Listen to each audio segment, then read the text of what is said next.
Welcome back. तो section 80C में कहाँ लगाए पैसा, अक्सर इसे लेकर कंफ्यूजन बना रहता है। कैसे करें टैक्स बचत, तो इसके लिए हम रोज आपको एक बेहतरीन ऑप्शन के बारे में बता रहे हैं।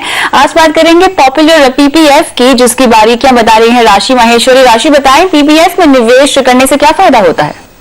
जी कविता, सही टैक्स प्लानिंग के लिए और अपनी आमदनी पर टैक्स छूट का फायदा आप उठा सकते हैं, लेकिन उससे पहले जरूरी है ये जानना कि आपकी टैक्स छूट पाने की लिमिट कितनी बची है। जैसे बच्चों की tuition fees, home loan repayment हो या फिर एम्प्लॉयमेंट प्रोविडेंट फंड, इन सब के जरिए आप थोड़ा बहुत टैक्स तो बचा लेते हैं, लेकिन इसके बाद भी अगर आपको टैक्स बचाने की जरूरत लग रही है तो यहां पर टैक्स बचाने के लिए हमारी टॉप चॉइस जो है वो है पब्लिक प्रोविडेंट फंड यानी पीपीएफ।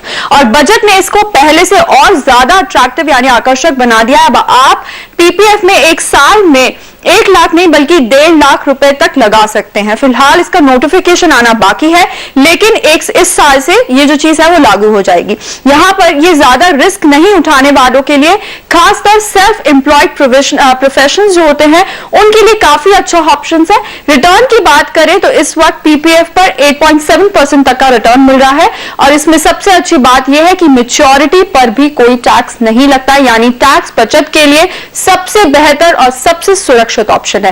पीपीएफ के लिए हमारी स्मार्ट टिप जो होगी वो यही होगी कि अगर आप 5 तारीख से पहले किसी भी महीने इसमें अगर इन्वेस्टमेंट शुरू करते हैं तो आपको उस महीने का भी ब्याज मिलेगा। तो ये थी पीपीएफ की बात। कल आपको बताएंगे 80C के तहत आप और कहां अपने पैसे लगा सकते हैं, करेंगे सीनियर सिटीजन सेविंग स्कीम्स की बात और देंगे इससे जरूरी आपको जुड़ी हर जानकारी। जी कविता, शुक्रिया राशि इन तमाम डिटेल्स के लिए। तो यहाँ पीपीएफ में निवेश करने के बारे में अगर हम सोचें और अगर हमारा गोल रिटायरमेंट का है हर्ष, तो फिर कितना अच्छा इंस्ट्रूमेंट आपको लगता है अपने पोर्टफोलियो में पीपीएफ होना चाहिए? तो अगर 15 साल है तो पीपी और जितना डेट है वो ज्यादा इंपॉर्टेंट है। अगर डेट के लिए एलोकेशन है और 15 साल का पीरियड है तो पीपीएफ से बेटर कोई विकल्प नहीं है। PPF is the best alternative, debt के लिए सबसे बढ़िया ऑल्टरनेटिव है। चलिए, तो यहाँ पे सेक्शन 80C के तहत आप निवेश करना चाहें या रिटायरमेंट एज अ गोल के लिए आप निवेश करना चाहें, पीपीएफ एक बेहतरीन निवेश का विकल्प है। इसी के साथ बहुत बहुत शुक्रिया हर्ष आज शो पर आने के लिए, और जॉइन मनी में आज के लिए इतना ही, लेकिन आप बने रहिए CNBC आवाज के साथ। नमस्कार।